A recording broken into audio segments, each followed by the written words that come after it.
Por supuesto, y esto no es menor que se haya cumplido la meta de los 6 puntos, luego vamos a ver qué pasa dentro de esos 6 puntos, pero en principio que una ley que tenía metas taxativas se haya cumplido en el tiempo previsto no es menor. Y sobre todo nos enorgullece saber que en esa ley están claramente las huellas de nuestras luchas, las huellas de la CETERA. Nos reconocemos en ella. Por supuesto, la inversión educativa ha crecido no solo desde el Estado Nacional, sino también en todas las provincias, con la excepción de la ciudad de Buenos Aires, que si bien nominalmente incrementa su presupuesto, en términos del total de la inversión, ha restado presupuesto, con lo cual también es una muestra muy elocuente de qué es lo que piensan hacer los gobiernos de derecha cuando asumen la gestión con las áreas más sensibles del Estado, como es el caso de salud y de la educación. Indudablemente para nosotros es central que la reglamentación del artículo 10 haya derivado en prácticamente su texto es una ley de paritaria y nos haya permitido desde 2008 discutir en una paritaria nacional. También ha significado la reapertura de institutos de formación docente que se habían encerrado. Había provincias que habían quedado solo con formación docente dada por instituciones privadas, sin institutos estatales. Hemos recuperado institutos estatales de formación docente. Se amplió la cobertura de becas y todos, lo hemos visto también claramente, reconocemos la importancia que ha tenido la distribución de libros en las escuelas de todo nuestro país, a la cual en este momento se suma la provisión de las notebooks. Nosotros, a través de los acuerdos paritarios, logramos darle estabilidad en el puesto de trabajo a 300.000 compañeros en todo el país. Todo esto es efecto concreto, material de la ley de financiamiento. Por supuesto, la ley tuvo sus limitaciones. Si bien indudablemente el Estado Nacional aportó por primera vez después de muchos años importantes recursos a la educación en las provincias, no tuvieron el nivel que hubiera sido necesario para llenar ese cráter inmenso, para avanzar más aún de lo que se avanzó. Se pone claramente sobre el tapete el debate de la coparticipación y de hecho hoy está en la agenda pública, no lo estaba hace 5 años.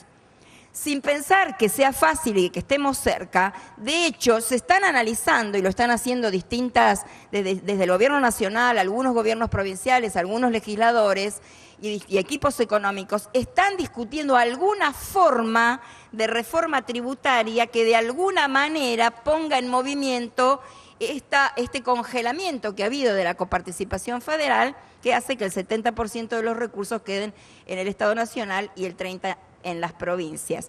Esa discusión tiene que tener 2 patas: masa de recursos coparticipables, es decir, una reforma que grave todas las rentas extraordinarias de los grupos concentrados de capital, financiero, industrial, pesquero, minero, etcétera.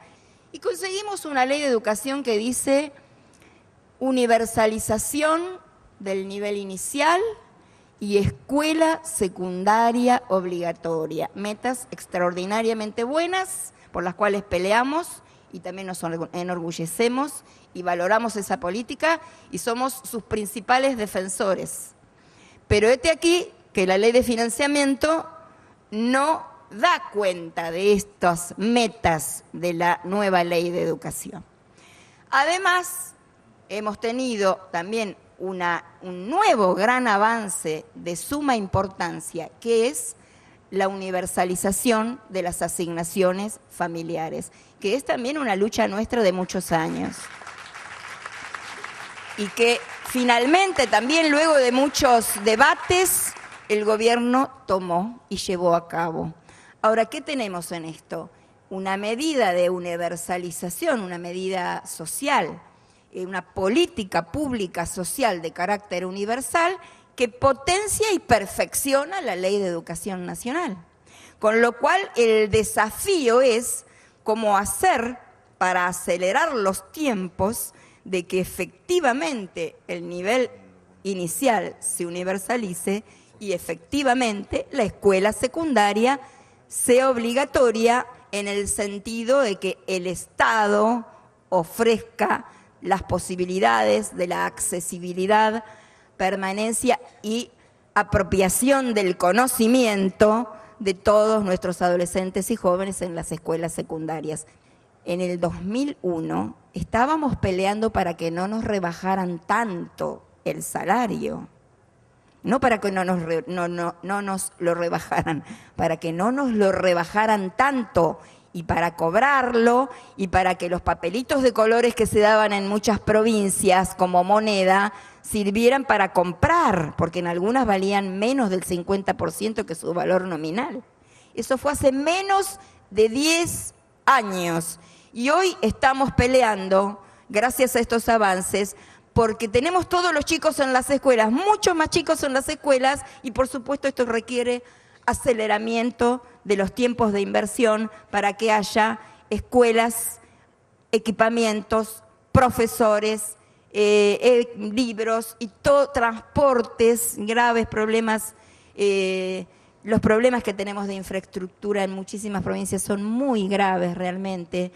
Entonces, nuestro desafío de esta etapa, y tenemos poco tiempo, ¿no? Pero tenemos una ventaja que es que el incremento de la inversión del año que viene ya está asegurada por lo que explicaba Alejandro, ¿no? La propia ley dice que una vez cumplida la meta de la ley de financiamiento, el presupuesto de ciencia y técnica sale, por lo tanto, eso que salió tiene que entrar por otro lado. Y nosotros aspiramos a que haya una clara separación de los recursos que se destinan a las universidades, que por supuesto deben ser muy importantes, de los recursos que se destinan al resto de la educación. Y además necesitamos que haya parámetros claros de distribución, con indicadores objetivos. Entonces necesitamos una ley que además de destinar nuevos recursos, los distribuya mejor, establezca parámetros objetivos claros de distribución en función de también, por supuesto, a disminuir, ir achicando las diferencias regionales y aún adentro de las propias provincias hay inequidades, ¿no?